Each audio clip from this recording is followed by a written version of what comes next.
Well, if you don't mind, if we could, I know you've been asked a lot about your quarterback battle, and I guess my question is, as a coach, what's the ultimate quarterback battle? You want some competition, don't you? How much is too much?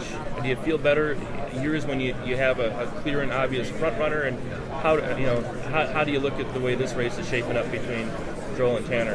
Well, I think sometimes there's more competition than others, obviously, and but this year it is what it is. This year, I think we're in a position to where, I stated it before, we need to be better in the throw game. And it's not just the quarterback, but we got to get those parts of the puzzle better also. But if we just talk about the quarterbacks, I think the key is I don't know when the separation is going to take place.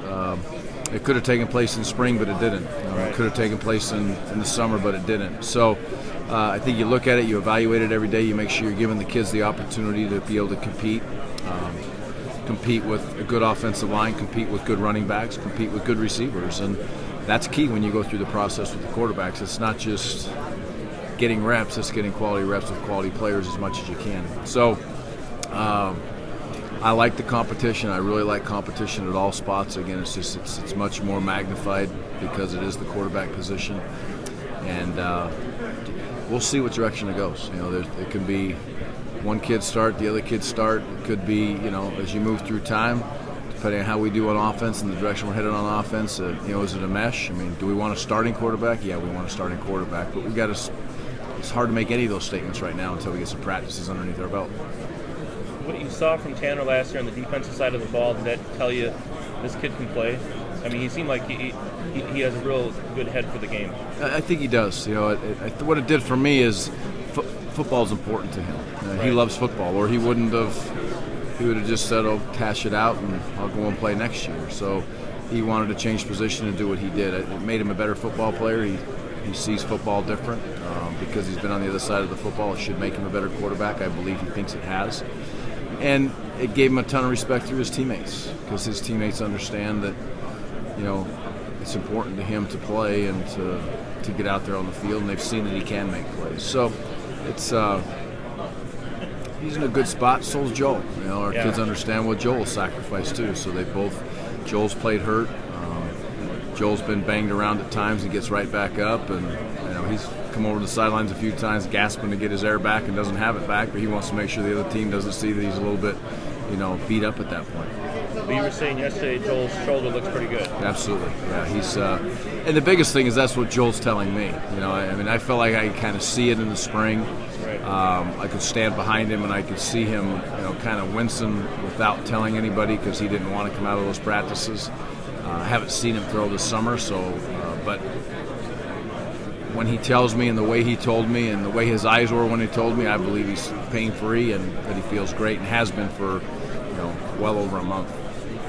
If you could coach the fans through a quarterback battle, they get so passionate about who should be the quarterback. It seems like what things would you tell them to look at that maybe aren't being looked at when people are trying to evaluate, make their opinion as to who they think the guy should be?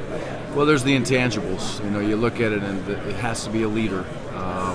And when I say that, it's not jump up and down, it's not rah. It's just there's a feeling that when that quarterback walks in the huddle, those eyes are going to lock up on him and say, you know what, we know this guy can give us an opportunity if we do our job to move down the field and score touchdowns and be an effective, efficient offense. The next thing is his ability to manage a game. We can't there's no perfect game, not for a quarterback, not for a kicker, not for a guard or anybody else, but he has to be able to manage the football game in a way that gives you an opportunity to win games. I think the next thing that's so important is you got to talk about it all the time in all the positions. I use this if I ever coach a position group, and I always tell them you got to make the layups. If you got a free hitter coming off the edge, you got to sack the quarterback. It's a layup. If you got a guy wide open, you got to hit him. If you're receiver, the ball hits you in the chest and you're wide open, you got to catch it. So we got to make layups at the quarterback position when people give us stuff. Pre-snap awareness is so important. Checking our run game, where are we going with the football, We put a lot on the quarterback's plate from a mental standpoint, so that's a big part of it, and those are things that the fans really never see. And quite frankly, I don't know our offense inside and out. I don't see a lot of those things that they're looking for. So that's a big part of our offense to have them be able to do that. And then lastly, I would say is, like at any position, you got to find a way to make the special play. And we're looking for a quarterback to be able to do that, 5 times a game. Not always with feet, not always with his arm, not always with his mind. 5 times a game we're looking for him to. When it broke down and the coaching is over, Coach Bush says that statement all the time, the coaching's over, boys, you got to go play. We want to have a quarterback that can change the game in a positive way for us 5 times. So that's kind of where it's broken down, and there's no super secret science to it. It's just a matter of letting them go out and play. Thanks, you. You bet. Are you excited to see what